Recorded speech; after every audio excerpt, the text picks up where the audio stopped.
जो सुरक्षाकर्मी, जो जवान अफसर 13 दिसंबर को संसद की सुरक्षा के लिए शहीद हुए, उनके प्रति मैं श्रद्धांजलि व्यक्त करना चाहती हूँ। महोदय, हजारों साल पुरानी हमारी देश की, धर्म की एक पुरानी परंपरा रही है। ये परंपरा संवाद, चर्चा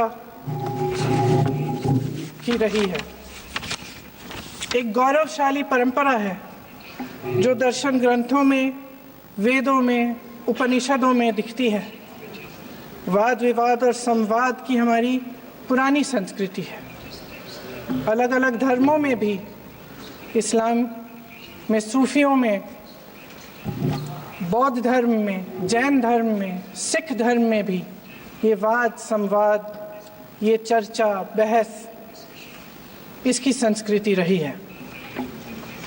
इसी परंपरा से उभरा हमारा स्वतंत्रता संग्राम। हमारा स्वतंत्रता संग्राम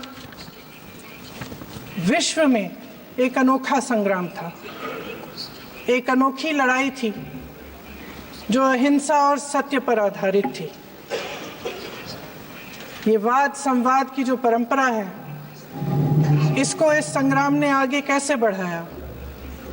क्योंकि ये जो संग्राम था, ये जो लड़ाई थी हमारी आज़ादी के लिए, एक बेहद लोकतांत्रिक लड़ाई थी। इसमें देश के किसान, देश के जवान, देश के मजदूर, देश के अधिवक्ता, देश के बुद्धिजीवी, चाहे किसी भी जाति के हो, चाहे किसी भी धर्म के हों, किसी भी भाषा को बोलते हों, सब इस स्वतंत्रता संग्राम में शामिल हुए। सब ने हमारे देश की आज़ादी की लड़ाई लड़ी।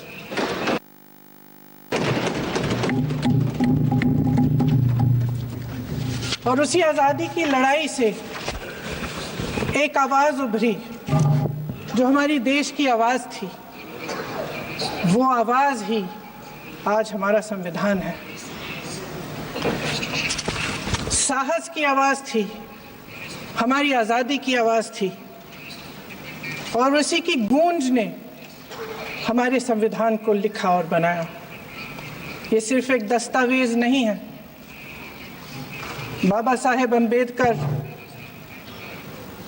मौलाना आज़ाद जी, राजगोपालाचारी जी और जवाहरलाल नेहरू जी और उस समय के तमाम नेता, जैसे आपने कहा, इस संविधान को बनाने की जो कार्य में सालों के लिए जुटे रहे।